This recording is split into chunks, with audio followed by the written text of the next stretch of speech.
हाम्रो हाँडीकोटको जङ्गल ल हाम्रा साथीहरुमा हेलो गरिराख्नु भएको छ। आजको टिम आज हामी ऐतिहासिक प्राकृतिक रूपले सुन्दर रहेको यो हाँडीकोट स्थानमा हामी उक्लाउँदैछौँ। त्यसको उचाइ कति छ? यसको उचाइ छ अलि टाढै। कति छ? कति मिटर अग्लो होला? अहिले मेजर गरौँला के त्यहाँ गएपछि माथि मापन 3000 त होला र हैन होला? मापन गर्छ नि हैन गरौँला रमाइलो छ होला नि, किन नआउँदो र?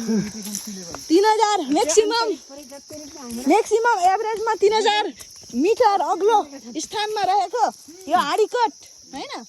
हाँडीकोटको बाटोमा हामी हिँडिरहेका छौँ हैन।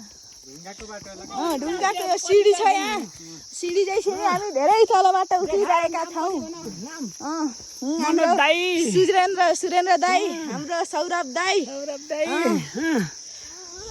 अब यहाँ हाम्री बुढी मान्छे यहाँ सिर्जना दिदी बुढी मान्छेलाई हेर्नु के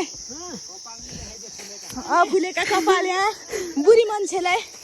ल अब हाम्रो मनोज दाई यता हेर्नु, अस्ट्रेलियन दाई भाउजू।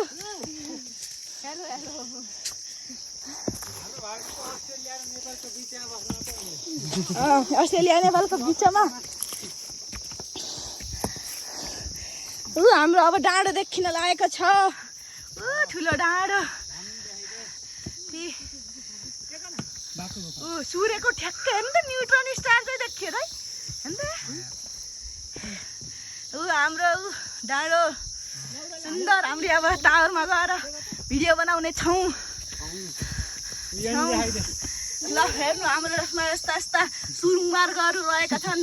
यस्ता हामी छिरेर खजानाहरूको खोजी गर्न सक्छौँ। त्यही भएर यो यसमा ऐतिहासिक यो हाँडीकोट के भन्छ जलविद्युत आयोजना हामीले खोल्न पनि सक्दछौँ। यही सुरुङ मार्गबाट भित्र गएर खजानाहरू खोज्न सक्छौँ, पानीका मुहानहरू खोज्न सक्छौँ। यो एउटा ऐतिहासिक पुरातत्व मध्येको एउटा धेरै महान एउटा स्थल हो। यस ठाउँमा त्यस्ता बादलहरू हेर्नु सेपहरू बनाएर बसेका छन्। हेर्नुहोस् ढुङ्गाको खानी पनि रहेको छ त्यहाँबाट हामीले ढुङ्गा लगाएर ढुङ्गा देखाउने हाम्रो टावरको